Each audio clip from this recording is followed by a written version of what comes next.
Ithinar's Bloom by H. Jane Harrington. Chapter 25. Not Our Cup of Tea. On hospitality, smile at the host, but guard your purse. Master Kezias.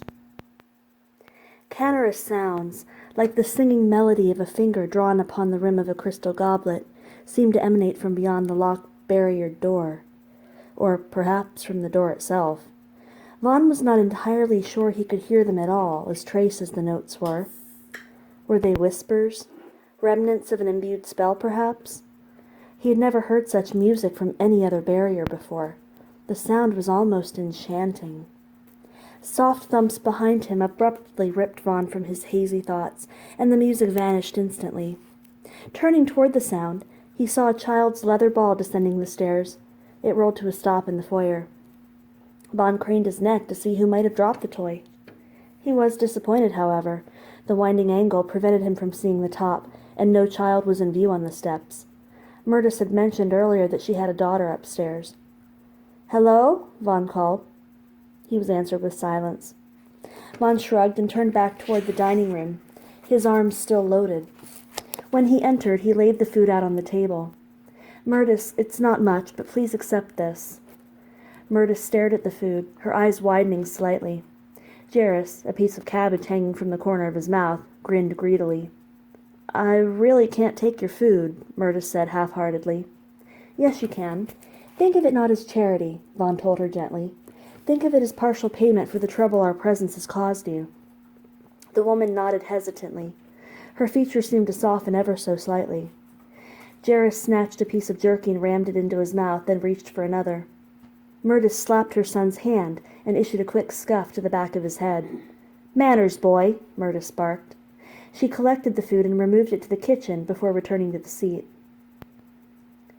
"I heard some music from one of the doors in the foyer," Vaughn commented. "It was rather captivating." The woman continued eating without looking up. "I hear that too sometimes.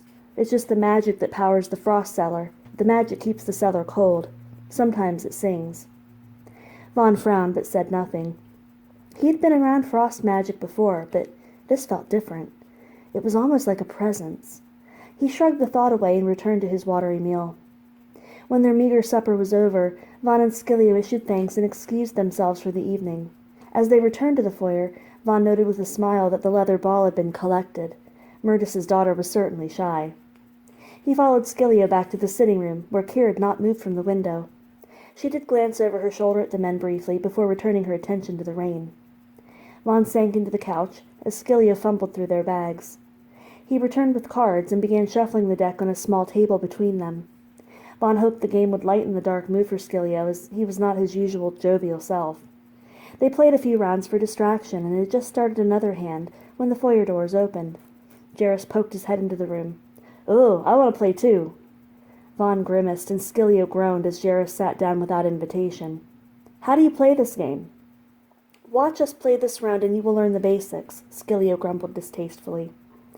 Jairus was silent for a few minutes, watching the cards with only passing interest.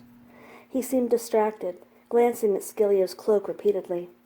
He squirmed and wriggled about, as though an army of ants was marching through his trousers. The bard seemed to finally notice the boy's attention, but continued playing his hand. He said, "Is there something you wish to ask?"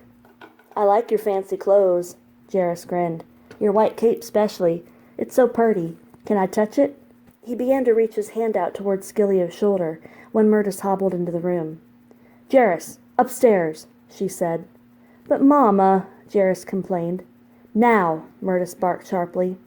Jairus whined as he left the room. Myrtis apologized to Scilio. "He's a stubborn boy. Not all right in the head, I'm afraid.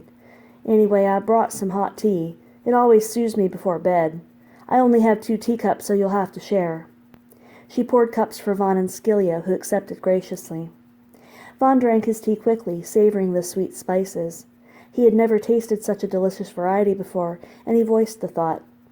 "I found it at a merchant's booth in town," Myrtis replied. "It helps me relax. On a stormy night like this, I always need something to calm my nerves." She took Scilio's empty teacup and refilled it, then hobbled to Kir.